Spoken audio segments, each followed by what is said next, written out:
Yo, yo, yo, how we doing? Welcome to this league. NBA preview 24-25 season.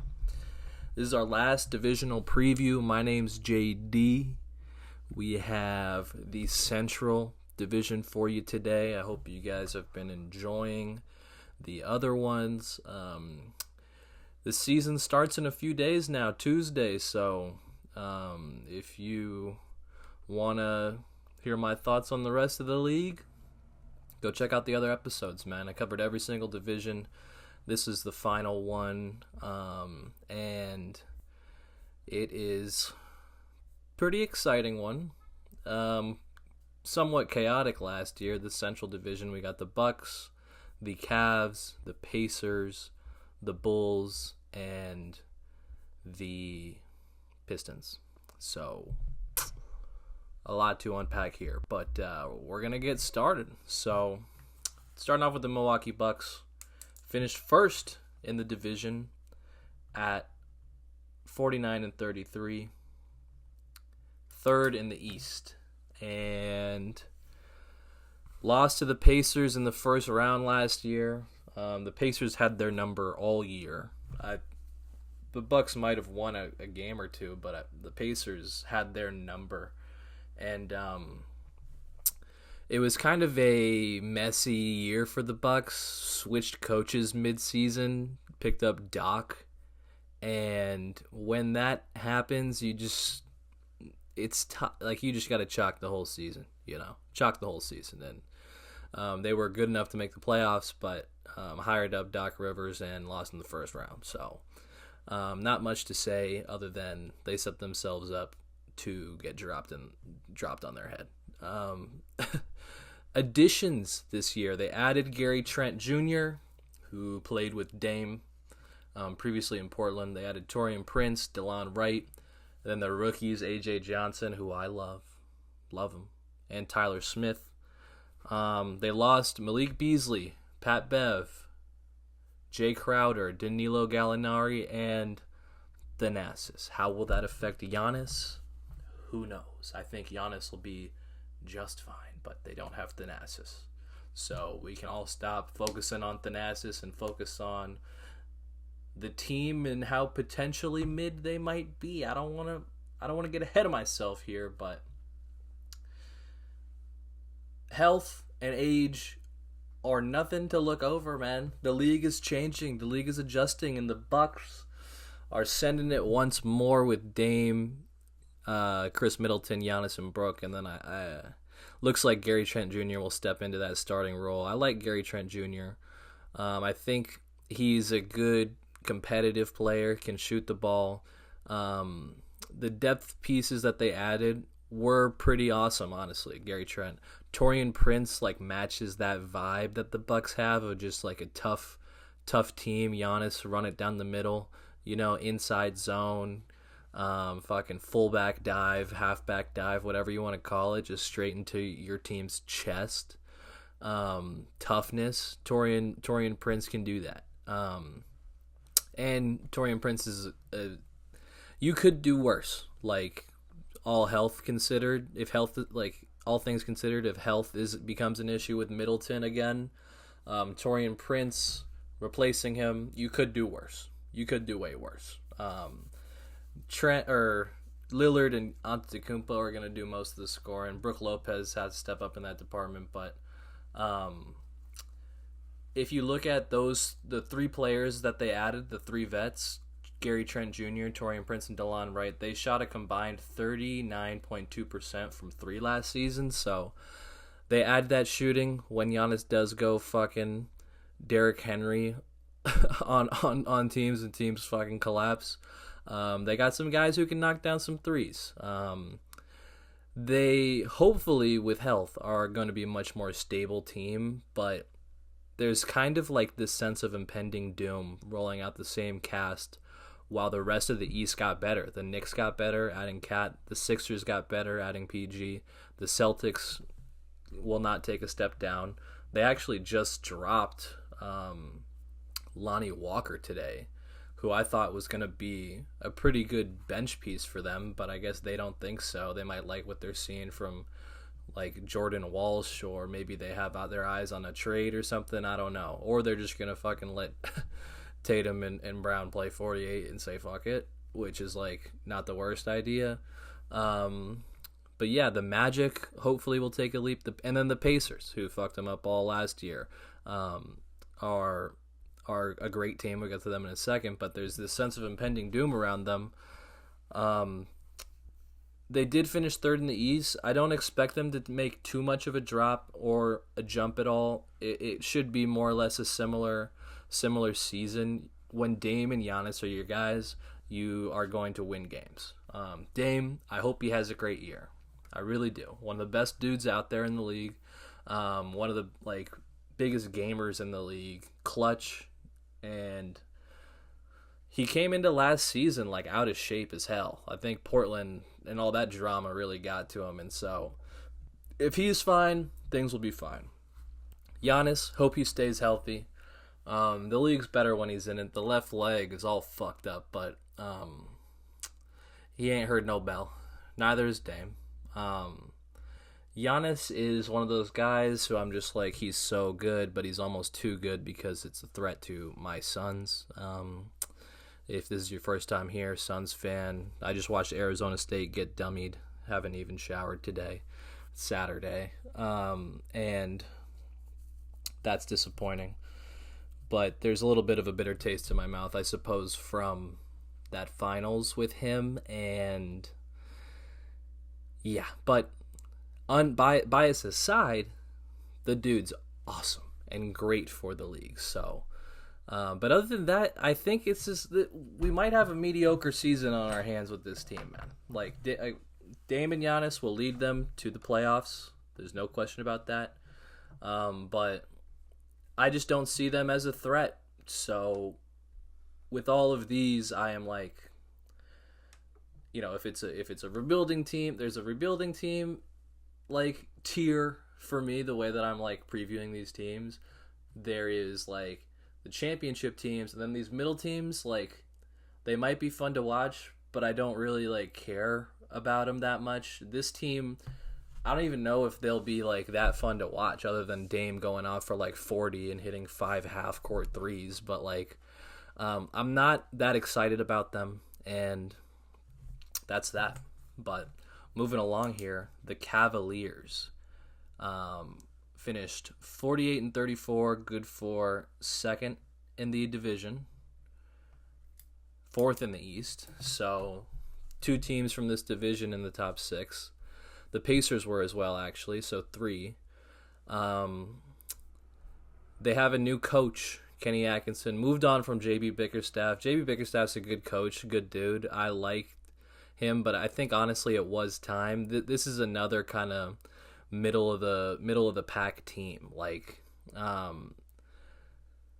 Donovan Mitchell is great. He's not Embiid or fucking Brunson. I mean, Brunson and him you could say are similar, but I just don't think Donovan Mitchell's the guy that's gonna take the Cavs to the finals or something. But Kenny Atkinson, I love him. I never ever understood why the Nets. Well, I did. I know why, but he was the coach of the Nets when they had D'Lo and Jared Dudley, and they kind of gave the Sixers a series in the first round a few years ago, but they were building a legit culture, and they looked like there was a foundation there for something to build on and build on, and that all got tanked when they signed Katie and Kyrie. Owner wanted to make a splash. Understandable. It's Katie and Kyrie. That didn't work. And they lost their coach for it, and they went from Steve Nash to Jacques Vaughn to I don't even know who the fuck is the coach there right now. Who is the Nets coach? Jordy Fernandez. Sure, he's a great basketball mind, but Kenny Atkinson, one of those guys. Sorry, he was on the staff for the Warriors the last several years. Believe he was on the Team USA staff this summer, and if anything, they could build with him, but it's not going to happen this year. That whole net situation though, fucking sending a coach away who had promise and is a good coach, selling it all for like the super team and teaming up bullshit that's the part of it that I hate. I as a fan, you want to see KD and Kyrie together. You know, you want to see Braun and AD, Book and KD, but like at what cost? And the Nets, it cost a lot. They weren't good. They almost beat the Bucks in that one series. KD's toe was on the line, but like, would they have won the finals? I don't know. And you know, it's just tanking everything that you've built over a certain period of time just to get like a big name. That is the part of the super team stuff that I don't like, and that I feel like a lot of people don't like. Like, as a fan, you're like, oh shit, they got two of the best players ever on the one team. But on the flip side, you're like, we suck for several years and nothing comes out of it. So it's a risk, but we'll see. I don't think the Suns will run into that, honestly. I think Budenholzer is a great hire, and I hope that we can win one this year. I think we have a good chance, honestly speaking, not biased. But you know, this Cavs team, back to the Cavs team, they just don't have enough. Running it back, building a culture, new coach, good sign for an organization. You could be like the Pistons, who we'll get to later, who there's just nothing going for them. But they just don't have it. They're going to compete. They'll probably be right where they were. Where were they? Fourth. I could see them drop. I think the Magic and the Pacers were under them. They should both be above the Cavs. So we're looking at right outside of the play-in, probably the play-in. And, yeah. Also, fuck Dan Gilbert, you know. But Donovan Mitchell, Mobley, Garland. I like all those players, but again, just they're going to be a middling team, and this roster doesn't make my dick move one bit. So there's that. The Pacers, they make my dick move. Okay. Added James Wiseman, lost Jalen Smith, Doug McDermott. Not too much of an impact there as far as player additions and subtractions. Made the Eastern Conference Finals last year, and that is nothing to look over. I don't think we're going to have a Trae Young and the Hawks situation when they made that run in the playoffs and have fallen off since. I think this team's here to stick around. They added Siakam, kept him. Hallie, you got to think is going to take a step up, and they're just running it back. And they're going to go from one of the biggest shockers last year to a major player and competitor this year. Halliburton, one of my favorites, phenomenal point guard, great energy, positive guy, exciting to watch, easy to root for. So the Pacers are a team that I'm excited about, way more than the Cavs or the Bucks. Can he take a step up himself? Yes. I would like to see him get in his bag more offensively, just get buckets. He passes a lot, but I need to see him score more for this team to really make some noise. I hope the Team USA stuff will benefit him. Guys come back from that and play and ball out. He didn't play a lot in the summer, but just simply being around like Braun and Steph and KD, you got to think he picked up something. Their wings are exciting. Nembhard, Naismith, and Mathurin. They all stepped up last year. If they can step up again this year, Pacers will be even better. Also, Mathurin, U of A guy, douche. A potential Pacers 6 playoff series would be so fucking sick. They played last year, but another one this year with Kat and with Hallie and these guys versus their wings. That would be a fucking phenomenal matchup. These guys bring competitiveness, toughness, depth to those off-guard spots. They just need... Hallie's like, he's not quite there, but he's entering the territory as a facilitator and a playmaker. Just like, be in the right spot, and your job will be easy. And fucking Nembhard is like a bucket, and Mathurin is too. So having guys who are capable of doing more than just standing there and hitting shots and even creating for themselves... I like this team. I like the prospect of this team a lot. Their bigs need to step up. Miles Turner got cooked by Zach Edey in the preseason. That was kind of talked about, but I like Miles Turner a lot. They got Isaiah Jackson and then James Wiseman. You know, TJ McConnell's another guy that I like, that I think will help them just like he did last year. If Hallie goes down like he did, TJ can step up and fill gaps a little bit more than others can. Isaiah Jackson, if he were in need to step up for Miles Turner, they'd be fucked. And yeah, Siakam. Also, just one last thing. Phenomenal ad. He's a legit game changer for them. Competitor, bucket, defense, plays the game the right way. Came up through those Rico Hines summer runs, and if you haven't watched those on YouTube, go check them out. If you have, go back to like a couple summers ago, man. Even like a few years ago, like he was just there all the time getting buckets, and like it showed out. And when a guy can just like work their way into a big contract and into a major part of a playoff team, you love to see it. Easy to root for. Go Pacers. They got to figure out how to guard someone though. You know, they like are like one of the best teams offensively, but they are awful on defense, and you got to think that that'll have to step up if they want to really make some noise. So this one's gonna be quick. All right. Sorry, I had to pause it. There was a little bit of noise recording in my bedroom, so those are the things you deal with when you don't got a studio. But once this shit pops off, we're gonna have a studio, baby. We're gonna have a studio. Moving along, last two teams in the division, the Chicago Bulls, starting off with them. Finished fourth in the division, 39-43, ninth in the East. We're in the play-in. One person is who my focus is on with the Bulls this year. They're going to be bad, whatever. I'm going to watch them for one reason and one reason only. Matas BUZELIS. Matas BUZELIS. Say it with me. Matas BUZELIS. Matas BUZELIS. Matas BUZELIS. Say that name repeatedly in your head. Look in the mirror and say it. Listen to those last 5 seconds where I said it a bunch. This kid is going to be the truth. My favorite rookie. They drafted him 10th overall, and he's probably not going to do much. He might have a good year, honestly. He's fucking talented, skilled, 6'10", guard skills, bully, is about it. In his like pre-draft like interviews, he was saying how he challenged Zach Reese-Shea to a one-on-one in some workout, and he denied it, and he was just like, I want him.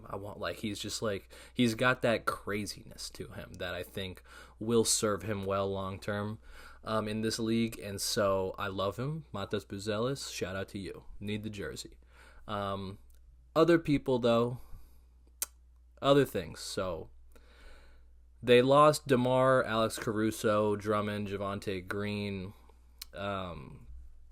They added Josh Giddey, Jalen Smith, Chris Duarte.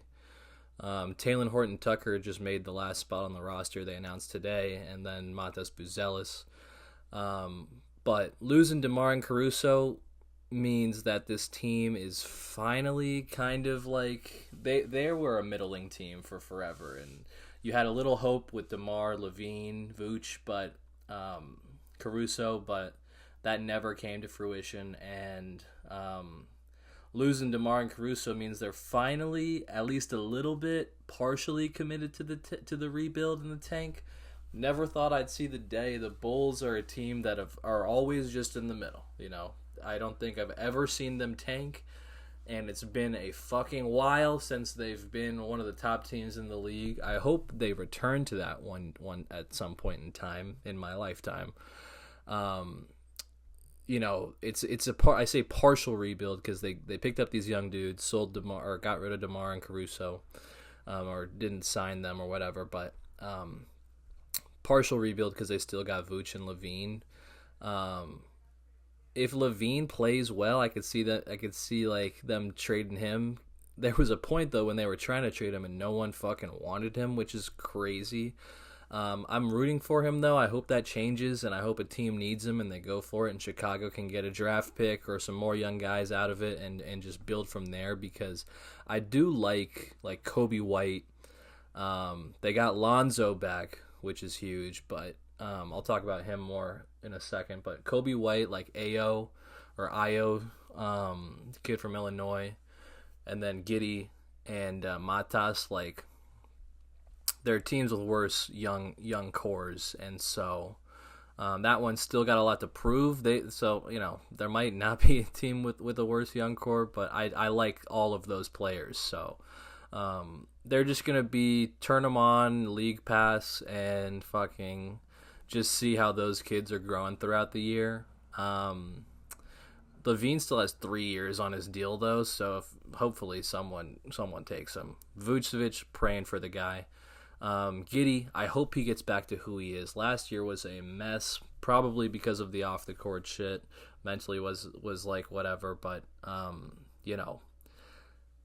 I hope he gets back to where he is and can focus on basketball and whatever. Because when he was first starting with the Thunder, like I see a lot of promise, basketball wise. Just speaking basketball wise, I hope he gets to it, which he did in the Olympics this summer. He had a pretty good Olympics and looked competent out there and played well.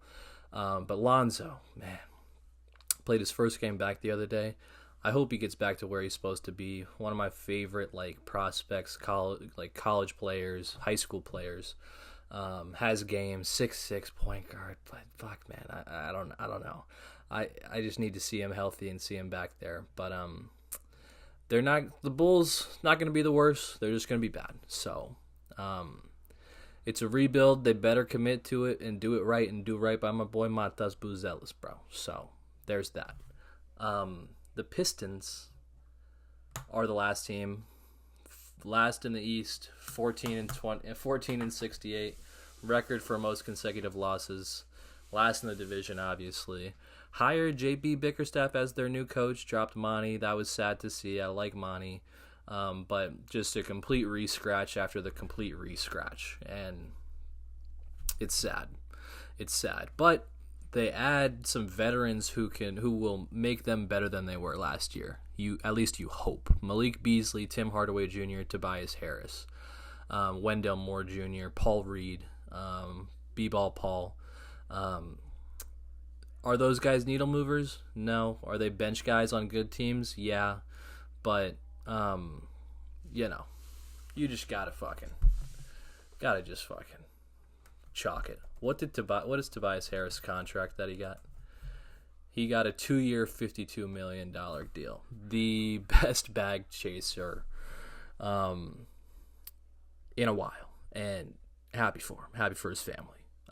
But on paper, and this is what I was excited about last year with Monty, and now I am with Bickerstaff. Still somewhat excited. Still my radar is still booping a little bit. Cade, Jaden Ivey, Alsar Thompson, Jalen Duren. A better young core than the Bulls, if I'm being completely honest,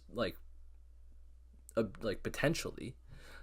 So you just got to give these kids time. This is not the year. Cade, you got to figure it out at some point. He's hurt, but he's too fucking good to be on a team this bad. And he's a guy that you were kind of expecting to have an impact quicker. I hope that impact shows this year, but even if it does show, excuse me, they're not a playoff team. So rooting hard for him and these guys, because I like Duren a lot. I like Ivy a lot. Alsar Thompson, the Thompson twins are so fucking awesome. 6'7", do it all guys. If you were to make a player in the lab, that's how you would make them. So I'm rooting for him, but otherwise, man, that is the Central Division. That's the last one. So I hope you guys enjoyed it. Look forward to seeing you. I'm gonna have the podcast going all year. We're gonna be making some bets all year on Twitter. JD Scribna, JDSCRIBNAH. And yeah, subscribe, and check out these other divisional previews if you haven't, man. So cheers. Thank you. This league.